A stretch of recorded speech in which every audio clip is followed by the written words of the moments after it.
I'd like to talk in this segment about the variety of functional programming languages that there are. And just by taking four prominent um, examples that represent the different choices that can be made in designing a functional language.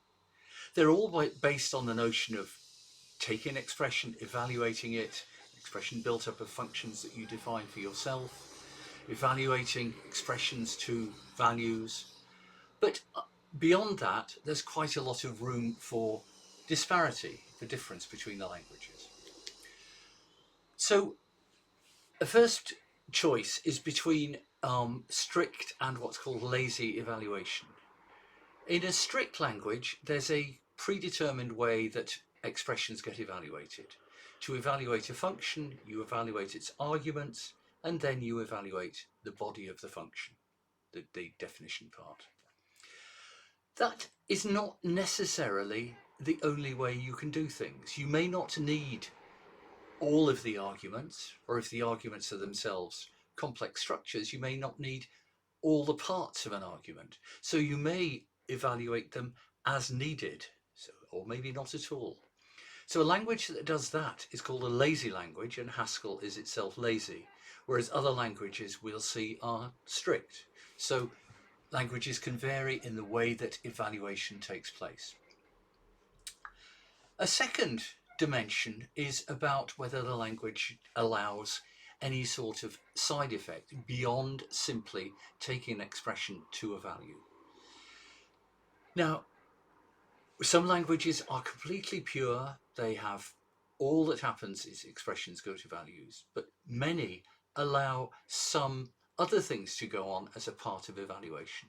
That might mean the language contains variables in the sense of C, that is storage locations that can change and that are changed as evaluation takes place.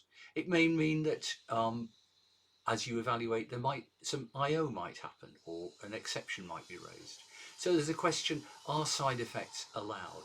And if so, are they controlled, or is there a complete free-for-all in how they work? The third question is about strongly or weakly type. We saw in the segment about types that languages can handle these things in different ways. It's possible to, if the language design supports it, to check as a program is written rather than when it's run whether any type errors take place. And the final way that languages can differ, and this is a particular kind of niche, if you like, is that in some languages, programs are themselves just another kind of data. So there's no real distinction between programs and data. But let's take a look at four languages now and see how they line up under those four criteria. Let's start with Haskell, the subject of this course. Haskell is lazy, so it means evaluation is determined by need, and we'll spend quite a bit of time talking about the advantages and perhaps one or two disadvantages of that approach. Haskell is pure, so in Haskell, there are no side effects. Now we'll talk a bit later about how that's not entirely the case. There is a way that side effects are included in Haskell, but in a pure way, if you like. It's strongly typed, so we get type errors early, and it's not reflective. Programs and data are different.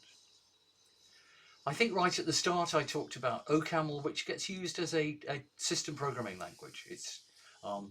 It differs from Haskell in that it's strict, so there's no evaluation by need. Things are evaluated in a fixed order.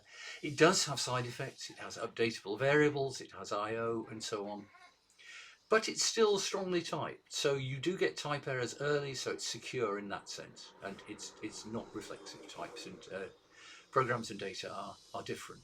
So OCaml differs from Haskell in its evaluation order and its handling of side effects.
So just trying to get a sense of the pragmatics of these languages. What Haskell does by way of side effects is that it has a way of modeling programs that have effects in using what are called monads, so construct of the language that we'll come to later. And that, in a sense, what you do is you write a pure program that describes the effects that should take place, and then that is run separately, separately from the evaluation mechanism. OCaml, as I said, has a system programming feel. You can do low-level bit twiddling, effective but safe, strongly typed programming. So it gets used for writing things like hypervisors and so on.